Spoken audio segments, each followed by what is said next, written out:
Quels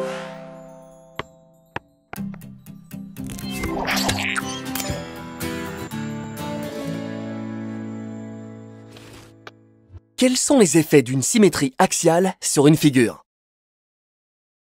Tu as sûrement déjà vu un paysage se refléter dans l'eau, comme ici par exemple.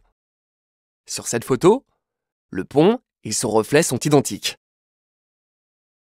Si on plie la photo le long de cet axe, le pont du dessus vient se superposer exactement au pont du dessous.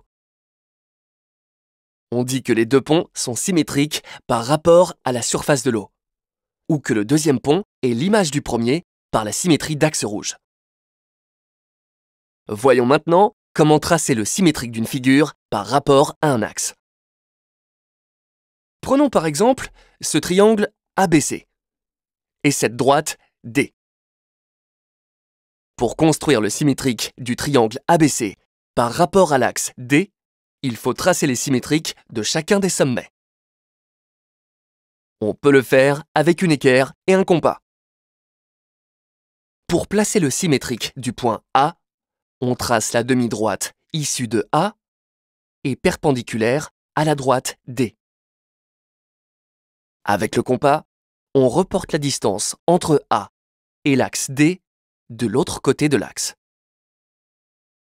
Le point A', que l'on vient de construire, est le symétrique du point A par rapport à l'axe D.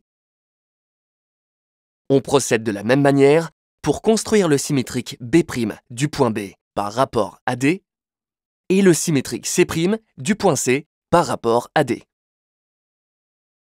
Ensuite, il suffit de relier les points et on obtient le triangle A'B', C', symétrique du triangle ABC par rapport à l'axe D.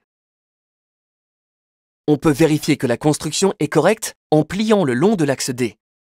Le triangle A'B', C' doit se superposer au triangle ABC. Une figure et son image par une symétrie axiale sont identiques. Leurs côtés sont 2 à 2 égaux, leurs angles aussi, et elles ont la même aire. Tu sais maintenant identifier une symétrie axiale et tu connais ses effets sur une figure. Rappelle-toi, une symétrie axiale correspond à un pliage le long d'un axe. La figure obtenue par symétrie est superposable à la figure de départ. Une symétrie axiale conserve les longueurs, les angles et les aires.